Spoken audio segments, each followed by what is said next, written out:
Bref, Boston contre Houston avec un game winner de notre ami Amen Thompson et non pas Ossar. Amen Thompson. Est-ce que tu as vu d'ailleurs pourquoi est-ce qu'il fait un game winner ou pas? L'action, tu l'as en tête ou... Oui, je l'ai en tête, ouais. C'est quand même fou Qu'est-ce qui nous fait Cornet là à la fin? Mais attends, sur les 2 derniers paniers de Houston, il y a des erreurs. Sur les deux derniers paniers de Houston, il y a des brain farts, comme disent les Américains. Si tu veux remonter à celui même d'avant, celui qui passe de 110 à 112, il y a un problème de compréhension de gestion de l'espace, parce qu'en gros, t'as Cornet qui est sur Amen Thompson, donc le but, c'est de pas le respecter à 3 points. Alors explique-moi pourquoi vous allez le chercher au milieu de terrain. Genre ils sont vraiment c'est fantastique de se faire avoir à son propre jeu comme ça. Ils mettent 2 mecs de 7 pieds sur le terrain pour protéger le cercle et ces 2 mecs de 7 pieds, ils les envoient où? À la ligne médiane. Bah dans ce cas-là, mets pas des mecs de 7 pieds sur le terrain en fait. Parce que oui, mais c'est fantastique ça me dépasse. Je trouve qu'il est encore plus gênant celui-là que le dernier. Le dernier, je me dis ouais, ça peut être un manque de communication ou mais là c'est pas possible, qu'est-ce que tu branles en fait? Je sais pas, celui-là il me dérange moins dans le sens vrai où c'est une erreur un peu organique. Alors pas le positionnement et tout, en effet, c'est un peu problématique. On n'est pas, on est les 2 bigs qui sortent très haut. Après, il se fait avoir sur un backdoor, sur un cut un cut de Sengun ici. Bon, il se fait avoir. Ok, ça c'est bon, tu te fais avoir dans le jeu, voilà. Par contre, l'autre, c'est vrai que tu sais pas pourquoi.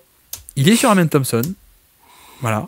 Et d'un coup, il dit attends, on va switcher. Il y a un mec qui lui parle. Il y a un mec qui lui parle de. Ça se voit il regarde un mec sur le banc des Celtics. Oui, parce que Pritchard aussi, il voit le banc là. On le voit au niveau des yeux. Il communique. Pritchard, il dit il faut switcher. Ouais. Donc, ça doit être un play call du banc en effet. Donc Cornet y va. Et sauf qu'entre temps, le bal est remis en jeu. Et donc c'est pour ça. Avant que tu tapes sur Jaylen Brown, j'ai envie de dire mais regardez, Jaylen Brown qui est un peu obligé de. Mais là, il est pour rien, Jaylen Brown. Concrètement, après le close out est un peu trop fort sur un mec qui shoot pas à 3 points. Mais dans tous les cas, c'est bon, bref. Franchement, celle-là, elle est pas pour Jaylen Brown, pour le coup. Non, elle est pas pour Jaylen Brown, elle est pour l'équipe. Après, je peux t'en trouver d'autres si c'est le problème, hein, mais non, celle-là, elle est pour l'équipe. Mais les 2 dernières, pour moi, elles sont terribles. Les 2 dernières, elles sont terribles. Pour moi, le 4e quart-temps, il est terrible. L'utilisation de Tatum, moi, je comprends pas. Il prend 14 tirs, après, il y a les lancers francs, mais sur 41 minutes jouées, il y a 14 tirs. Juste pour dire, je comprends pas non plus l'utilité sur la dernière possession, après on avance, mais d'avoir Cornet sur Amen Thompson, alors que ça a déjà été testé tout le match, d'avoir soit Porzingis, soit Luke Cornet sur Amen Thompson, et que Houston fait le contre-move qu'ils font à chaque fois, qu'ils ont fait contre Memphis 2 ou 3 fois d'affilée, parce que Memphis voulait mettre Jaren Jackson. Enfin, le contre-move classique, c'est on lui met, vu que c'est un no-shooter, on lui met un pivot qui veut l'abandonner pour aller aider au panier. Du coup, on l'implique sur le ballon. Et donc, soit Amen Thompson, il a fait plein de fois sur ce match-là, le côté j'ai des pick and roll, ou voilà, j'ai la balle et donc tu peux pas rester off-ball, t'es obligé de me défendre on-ball, ou alors en tant que poseur d'écran, ça aussi on l'a vu beaucoup. Donc, je t'avoue que je comprends pas, à partir de ce moment-là, où on sait qu'il y a ce contre-move, pourquoi Cornet, il est pas au panier là, avec Sengun. Et je pense que je préfère prendre ma chance avec un Sengun qui va attaquer Cornet en 1 contre 1.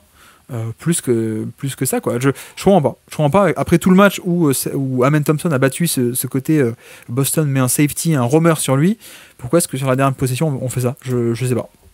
Mais pourquoi on fait jouer Pritchard déjà, et puis pourquoi Oh attends, il était bon Pritchard quand même. Non mais oui, mais pas sur la dernière possession. Tu vois, pourquoi cette fois-là il y a pas Porzingis? Pourquoi l'action d'avant il le laisse? Pourquoi ils le mettent pas? Et il y a une obsession à mettre Jrolidé en défense sur Sengun aussi, que je comprends pas forcément. Ouais. Enfin, de toute façon, il y a des obsessions de match-up défensive que je comprends de moins en moins. Défense. C'est pas féminin? Non, toujours pas. Non. Je sais que parce que tu le mets au féminin, mais j'aime bien te dire que moi c'est au masculin, mais on s'en oui, mais c'est c'est juste pour t'embêter. Excuse-moi, mais ouais, non, il y a des match-ups que je comprends pas et ouais, mais de toute façon c'est un match que j'ai pas compris ni offensivement ni défensivement, donc. Encore un. Ouais, mais de toute façon je passe ma vie à regarder des trucs que je comprends pas. Ça marche plus la défense Jedi de Cornet. Non, mais alors après, qu'est-ce que t'as pensé de Cornet ce match-là, toi? Et il est fantastique sur ce match, Cornet. Il est quand même bon, hein. Il est incroyable sur ce match. Oui. Vas-y. Non, bah oui, il fait un super match offensif et défensif. Et après, tu vois, défensif dans la limite de ce qu'il lui est demandé de faire. Et puis, bah, offensivement, il bouffe du rebond. Il est présent au cercle, il est vertical. Il y a un moment où il récupère le ballon un peu excentré à la ligne à 3 points. Il drive. Il n'y a pas un mec qui défend sur lui, mais justement, il peut prendre la balle et aller jusqu'au cercle. Enfin, non, moi, je trouve, en backup pivot, je trouve. Elle est belle, celle-là de Jaylen Brown, d'ailleurs. Mais ouais, non, en tant que pivot backup, je trouve trop cool, quoi. Et le drive en question, c'est la fois où personne défend sur lui, on est d'accord? Oui, non, mais c'est ce que je dis. Enfin, je disais, justement, c'est pas vraiment un drive parce que personne défend sur lui, mais il faut quand même, c'est quand même le fait. Franchement, regardez, il faut le faire, hein, quand même. Regardez. Il fait 7 pieds d'eau. Il fait 7 pieds d'eau. Moi, si je faisais 7 pieds d'eau, je fais ça, je tombe. Je me fais un croche-patte tout seul. Peut-être. Mais non, franchement, j'ai trouvé son match offensivement très, très intéressant et je trouve que il apporte exactement ce qu'il faut, c'est-à-dire aider à la bataille des possessions, poser des bons écrans, être en mouvement. Après, c'est vrai qu'on peut commencer par là, hein, vu qu'on parle de Cornet, mais c'est un peu, pour moi, c'est un peu l'histoire de ce match-là. Une des histoires, c'est Mazzulla qui a écouté le Basket Lab. Non, je pense pas. Mais non, Mazzulla qui mélange un peu le secteur intérieur, parce que tu vois, alors Ford, DNP. Il n'a pas joué du tout alors que je l'ai vu sur le banc, j'attendais, je me dis mais est-ce qu'il est blessé ou pas, et alors Ford n'a pas joué sur ce match là du tout, et je pense qu'il y avait un peu ce côté où on va tester des trucs, quoi, parce que de manière assez évidente, alors on a fait un podcast avec Azad, si ça vous intéresse, sorti dimanche dernier, sur les mots MAUX de Boston, et c'est vrai que le secteur intérieur est un peu un des points d'interrogation à mon sens, et ce qu'on dit c'est aussi l'aspect de en plus il y a une conséquence directe qui est que quand tu as un problème avec ton secteur intérieur, malheureusement, ça dicte un peu quelle va être ton identité défensive. Et donc, ça pose aussi des problèmes quand t'es pas trop sûr de ce côté-là. Et donc, ouais, c'est vrai que Cornet titulaire, alors qu'on s'y attendait pas forcément. La fameuse doublette qui a été testée, hein, parfois, on en a parlé ensemble, c'est contre OKC que ça marche pas mal, c'est contre, je sais plus qui, contre Houston déjà. Le match aller, Houston, je crois, ça marche bien, parce que Porzingis a du mal à défendre au post-up, pour le coup. Alors que Cornet, c'est un truc qu'il maîtrise très bien. Et c'est là où Sengun, il fait encore un match un peu inefficace au scoring parce que Boston le défend plutôt bien, et si Boston gagne le match, je pense qu'on parle beaucoup plus de la performance de Cornet, mais là du coup c'est un peu passé sous silence. Mais non, c'est la posture avec les deux intérieurs, elle fonctionne pas partout, mais elle a certains avantages. Elle a un avantage déjà de protéger Al Horford, parce que on en parlait tout à l'heure avec Vincent, mais le problème de Al Horford comme seul intérieur maintenant cette saison en NBA, c'est que la défense de Boston se fait ouvrir en termes de fréquence au cercle et de réussite au cercle, et puis ils sont incapables de contenir ça, et Al Horford est utilisé plus sur du drop qu'autre chose maintenant, donc c'est assez problématique. Donc la notion de double intérieur sur les 5 joueurs qui sont sur le terrain, elle est intéressante parce que justement elle permet de cacher les années d'Al Horford qui sont en train de passer, et du coup ça permet un peu de combler ça. Et d'un autre côté, t'as une histoire de bataille de possession qui marche plutôt bien. Est-ce que t'es en train d'envoyer Robert Williams à Boston contre Al Horford? Est-ce que ça fonctionne? Je ne sais pas. Mais je crois pas que Boston, je pense qu'ils peuvent pas envoyer plusieurs joueurs parce que ils sont second à prompt, donc ils peuvent pas. Puis dommage. Petit poids qui dommage. Excuse-moi, je voulais te perturber, ça a marché. Ouais, ça fonctionne très bien. Mais du coup, non, les line-up avec deux intérieurs et Cornet fonctionnent bien. Et Cornet, pour un joueur qui tire pas à 3 points, qui fait 7 pieds de haut, il apporte quand même un minimum de mobilité. Et moi, je trouve que ça se voit dans la manière dont il vient poser les écrans aussi. Et voilà, je pense que ça fonctionne bien. Et tu vois, les line-up, par contre, que j'ai pas compris, c'est celle avec Tillman et Keita, où tu dis, c'est ça, ouais. En plus, il y a ce côté où les deux sont titulaires, Cornet et Porzingis, et quand les deux sortent, premier quart-temps, les deux qui rentrent, c'est Tillman et Keita en même temps en plus. Oh là là, mais Tillman, c'est catastrophique. Il a pas joué depuis le début de saison, il rentre 6 minutes, il loupe 3 tirs, il perd un ballon.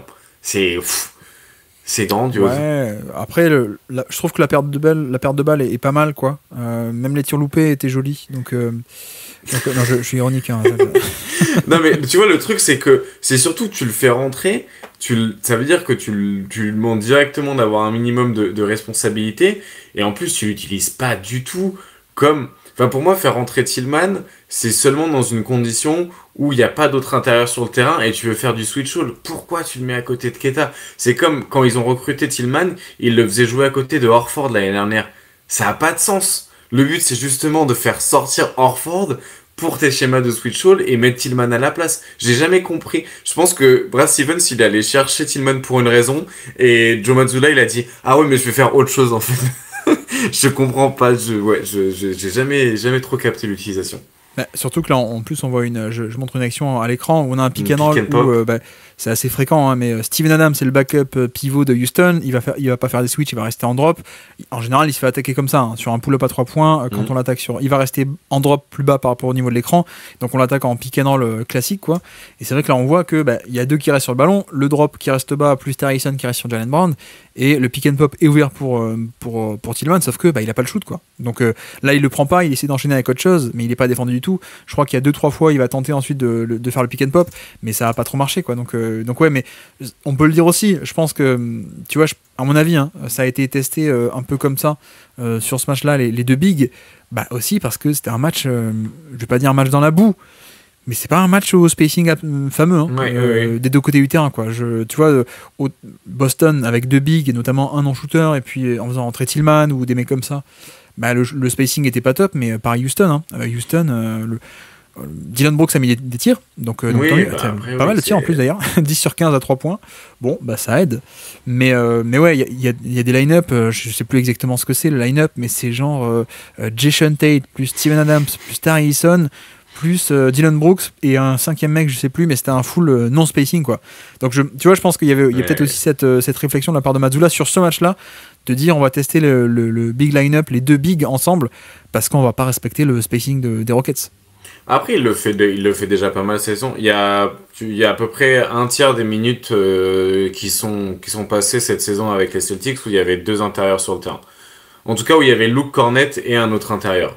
Donc ça représente quand même déjà un bon paquet de minutes. C'est pas la première fois qu'ils le font. C'est rare qu'ils commencent comme ça. Mais c'est vrai que au match de Houston, le match aller, ils s'étaient fait battre sur la bataille des possessions. Ils avaient gagné le match justement grâce à leur line-up avec deux bigs avec Cornet. Oui. Mais ce qui est difficile l'année dernière, sur la nuit dernière, c'est que en fait ils perdent quand même la bataille des possessions parce que le problème de Boston l'année dernière, c'est l'exécution. Genre le plan de jeu, c'était pas le mauvais. Mais l'exécution, elle est pas bonne. Et au niveau des pertes de balles, ils se font vraiment trop avoir sur les passes et les risques que Houston veulent leur faire prendre. Et dans la sélection de tir, ils obtiennent exactement ce que Houston obtient exactement ce qu'il voulait, c'est-à-dire avoir une attaque statique où c'est Jaylen Brown qui prend le plus de tirs et qui les prend à mid-range. Parce que du coup, Tatum n'a pas été génial sur ce match-là, j'ai trouvé. Parce que tu vois, là, je monte à l'écran le fameux pick and roll entre petits, là, Pritchard et Tatum à chaque fois pour obtenir un switch. Sauf qu'il y a des fois, il attaquait de manière un peu statique. Là, on le voit, tête de raquette, isolation et pull-up, ou non, il fait la passe. Et des fois, c'est juste pull-up un peu statique par-dessus la tête du mec. C'était pas fameux non plus, quoi, je trouve.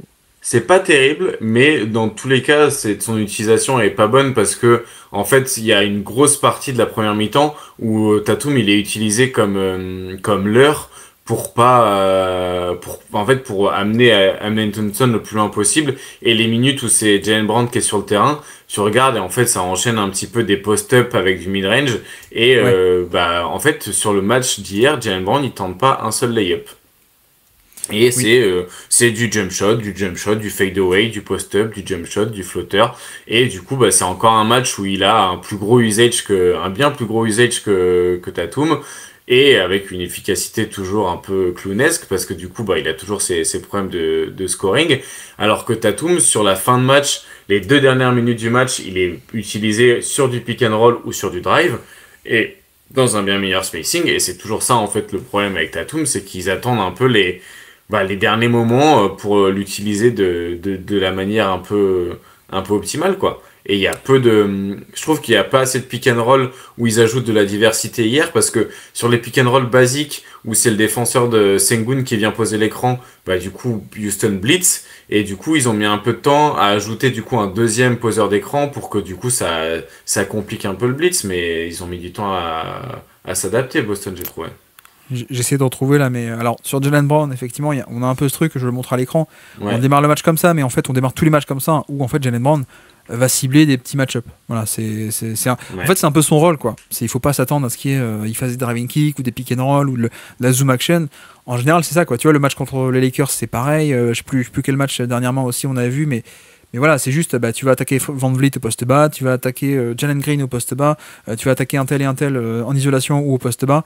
Et voilà, c'est un peu, c'est l'homme de main, quoi. C'est le mec qu'on envoie, tiens, prends ton isolation, va essayer de punir. En plus, on voit à l'écran là une magnifique passe, passe glissée entre Sengun et Green là pour Cornet. Mais oui, il y a aussi ce truc que Houston fait depuis quelques matchs. En tout cas, moi je le remarque depuis quelques matchs, c'est qu'on fait beaucoup de drops.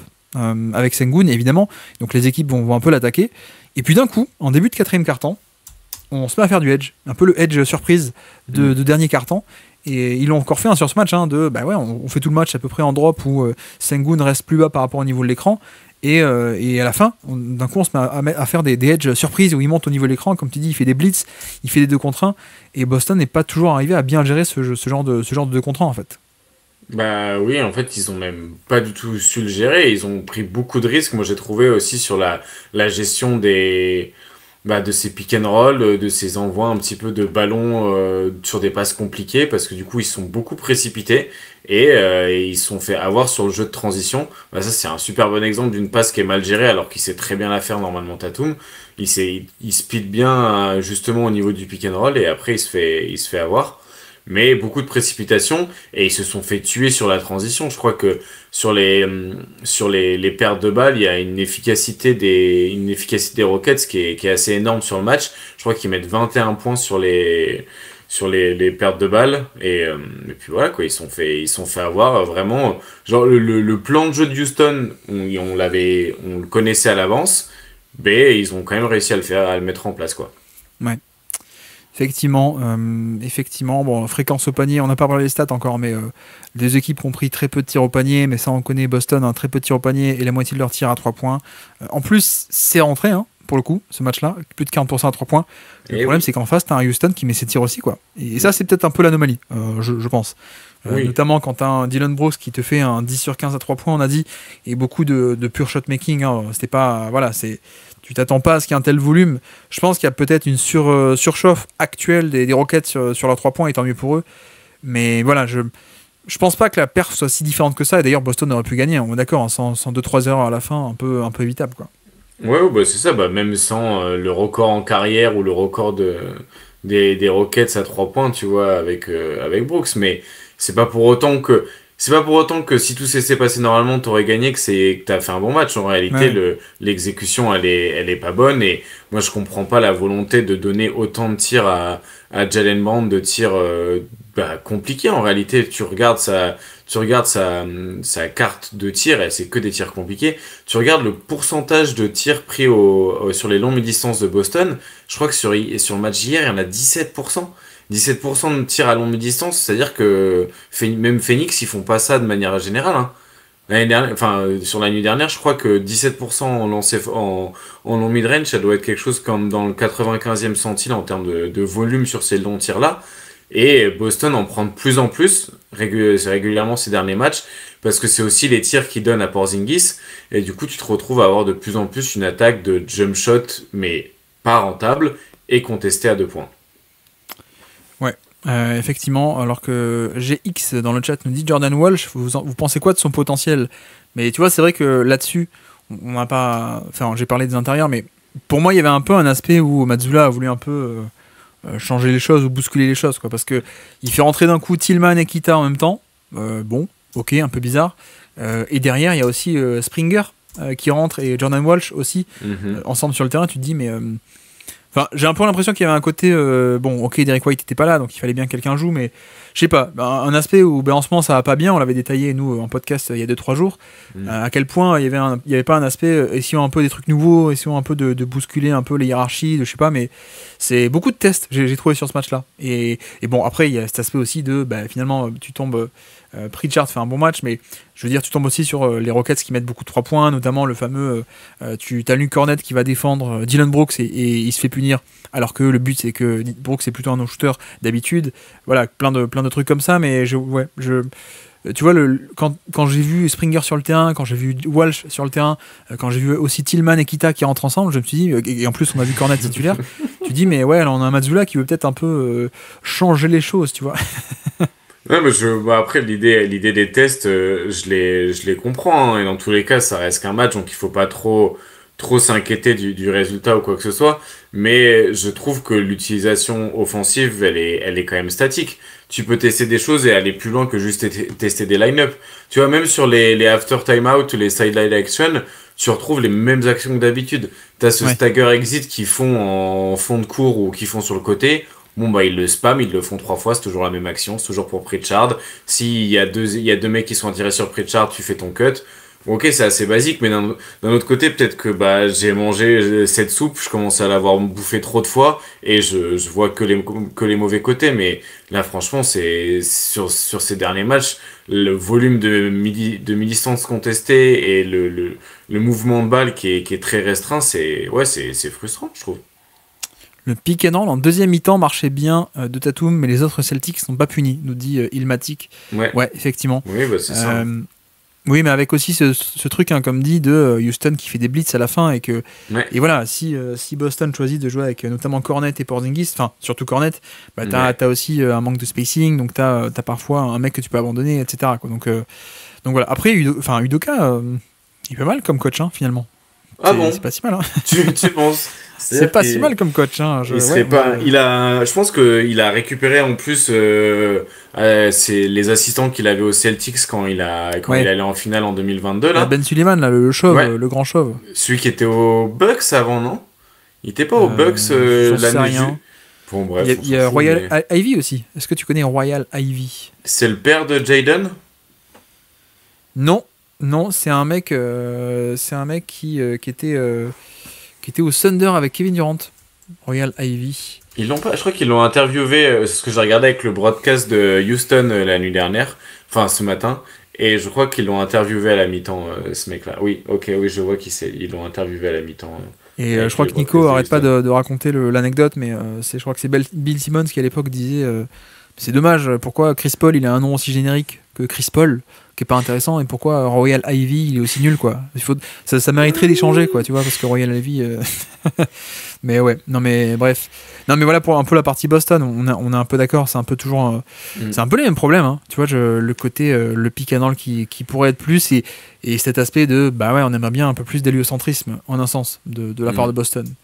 Mais ouais, et puis le côté spacing aussi, mine de rien. Parce que tu vois, là, je mets une image un peu au hasard de quatrième carton, on a Cornet et Nemaskita, tu vois, par exemple. Donc c'est pas parfait non plus, quoi. Ouais. Plus je roule l'idée aussi, plus voilà, c'est. Bref, mais voilà, je sais pas quoi rajouter de plus à ce match-là. Si, Pritchard qui a fait un bon match, pour le coup, qui a mis ses 3 points, avec le fameux, alors est-ce que je vais arriver à le retrouver ou pas, le fameux contre des switches, tu shootes pile au milieu du switch pour essayer un peu de prendre par surprise. Contre le drop, tu mets aussi un pull-up à 3 points, ça fait du bien. Donc ouais, lui il a fait son match pour le coup en sortie de banc. J'essaie de le mettre un peu à l'image, voilà. Là on le voit bien, oups, si j'appuie pas sur la mauvaise touche. Voilà. Le switch, grosso modo, c'est on passe la responsabilité de l'un à l'autre. Et donc il y a toujours un peu ce moment un peu flou entre les deux, où là c'est entre Aaron Holiday qui donne la responsabilité à Tari Eason, pile au milieu un peu on a ce truc où c'est un peu ambigu, et donc il y a un peu cet espace quand ça passe de l'un à l'autre pour dégainer le pull-up à 3 points, et ça il est bon, il est très très bon pour faire ça. Boston utilise aussi d'habitude Sam Hauser pour ce genre de choses, le pull-up versus le switch. D'ailleurs il a pas joué Sam Hauser ce match-là, il était blessé ou... Ouais, je crois qu'il a pas mal de problèmes de dos cette saison. D'accord. Donc peut-être pour ça qu'on a vu Jordan Walsh et Drew Peterson, d'ailleurs. Oui, d'ailleurs. On l'a vu sur des minutes qui n'étaient pas du tout garbage time, on est d'accord. Ah oui, il est là. Il est là sur le terrain, l'action que tu viens de montrer. Ouais. Effectivement. Des belles minutes, une belle rotation vraiment incongrue. Ouais, Drew Peterson, ouais, effectivement. Non, mais voilà, un peu décevant. Et l'autre côté, alors qu'est-ce que tu as pensé de ces Houston Rockets au final? Bah, moi, j'ai trouvé que l'utilisation et l'attaque, justement, de l'approche défensive des Celtics, elle avait été bonne. Bah, du coup, tu parles de l'utilisation de Thompson. Au-delà du fait qu'il puisse pas shooter, ça reste un joueur qui est ultra rapide. Et du coup, bah, en fait, l'espace, si tu l'utilises pas pour prendre des tirs, tu peux l'utiliser pour prendre de la vitesse, quoi. Et j'ai trouvé ils ont été agressifs exactement sur les zones où ils voulaient. Et ils ont aussi pris les tirs que Boston avait décidé de leur laisser. Si Tari Eason et Dylan Brooks, ils prennent pas tous leurs 3 points, bah, ils peuvent pas les mettre. Et il y a aussi une partie un peu de prendre ce pari-là, d'utiliser ces tirs. On a vu quelques passages de Sengun aussi comment ça s'appelle? En, En Père Noël. en Père Noël et en porteur de balle sur des pick and roll inversés. Je me demande toujours pourquoi on n'en voit pas plus, entre guillemets. Ouais. Je sais pas si si c'est lui qui arrive pas ou si c'est une volonté de pas plus l'utiliser.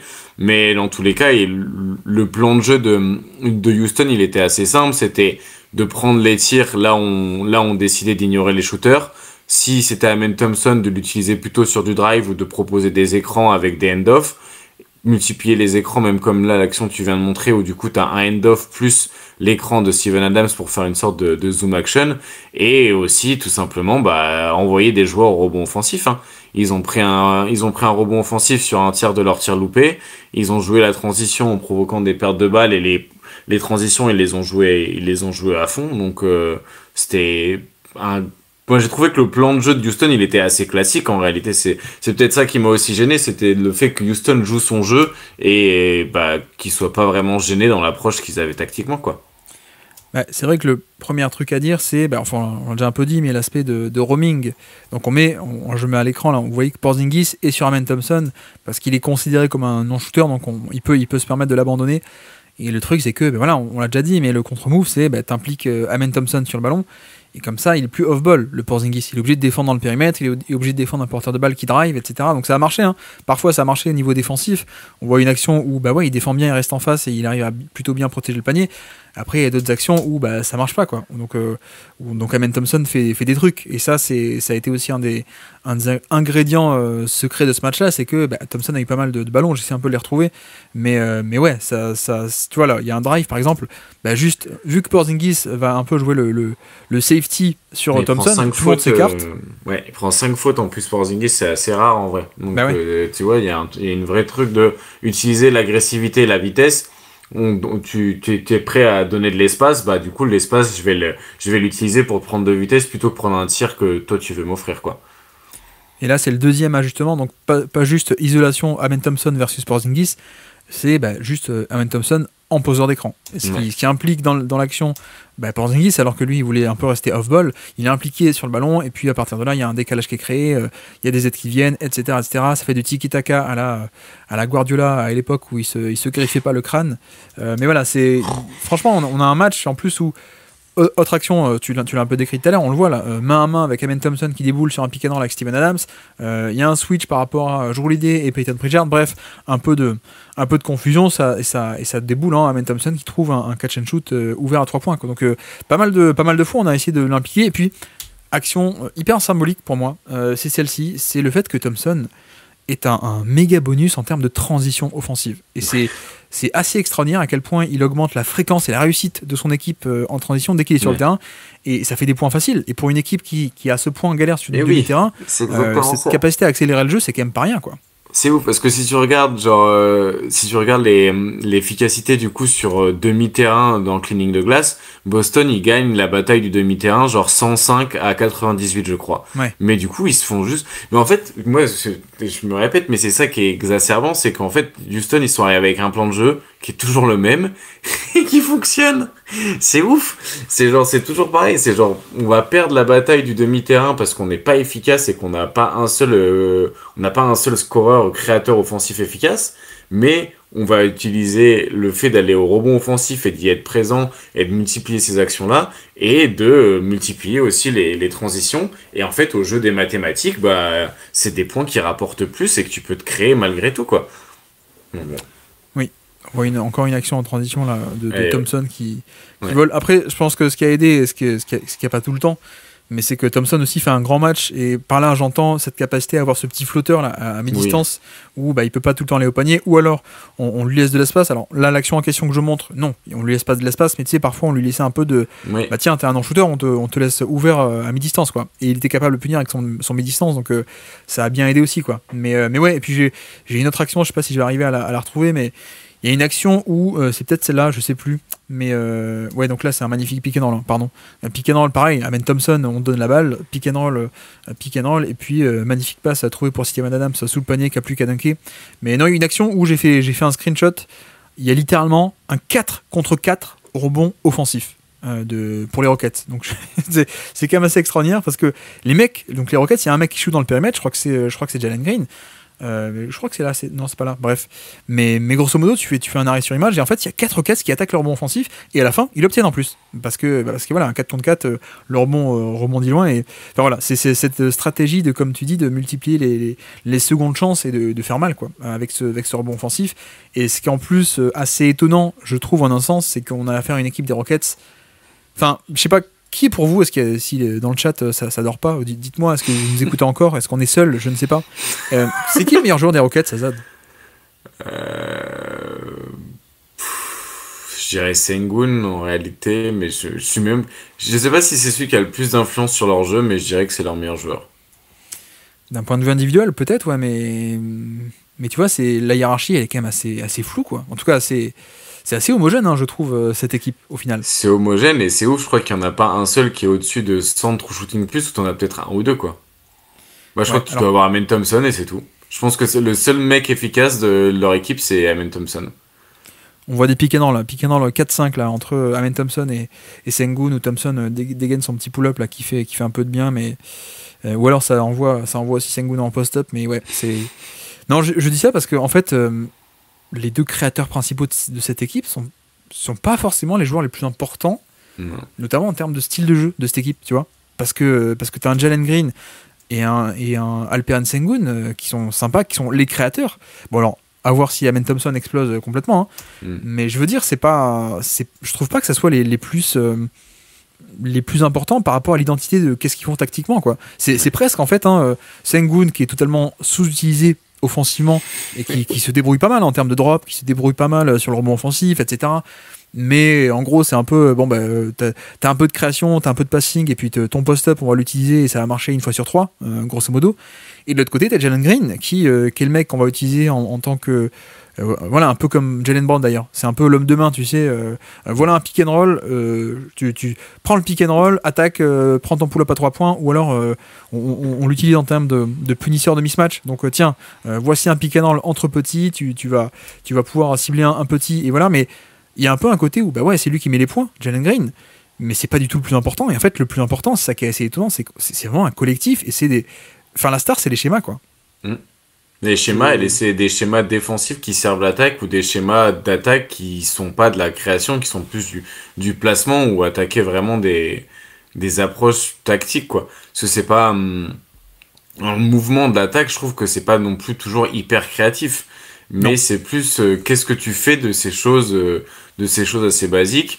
Et tu vois, parfois tu dis ils sont parfois 4 au rebond offensif, mais ce qui est sûr, c'est qu'ils sont toujours au moins 1 en fait. Et il y a des fois où parfois être 1 ça suffit à aussi prendre les rebonds, et t'as ce truc là constamment quelqu'un qui va, et c'est... Là, si tu les mets tous, t'as le sud Amen Thompson qui récupère en rebond offensif, il est tout seul, voilà.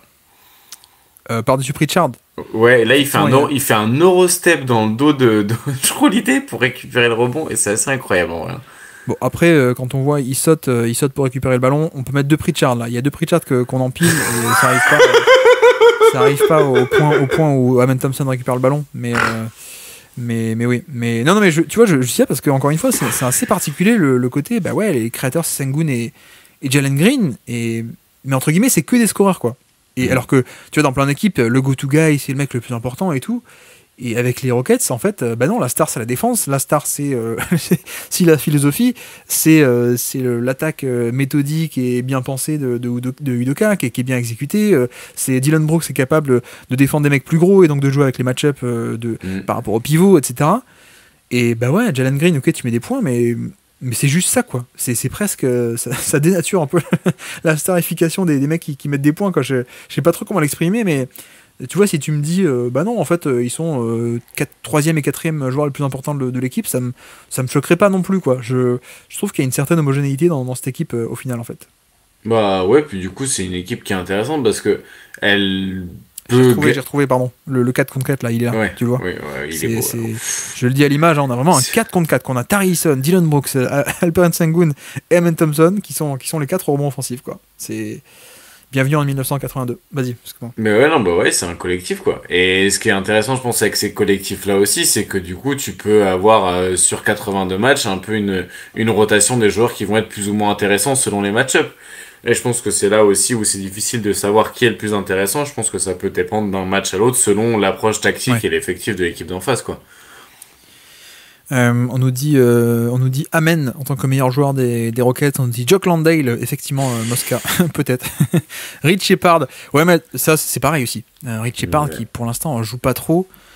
Je pense qu'il y a des fois, tu vois, quand je vois des minutes de Aaron Holiday, je me dis ça ferait du bien peut-être un peu d'attaque de Rich Shepard, mais je pense qu'il doit être vraiment pas fort en défense, quoi. Si Udoka lui fait pas confiance et que lui peut apporter à ce point du shoot, à ce point de la création, à ce point de la créativité même, c'est un peu étonnant.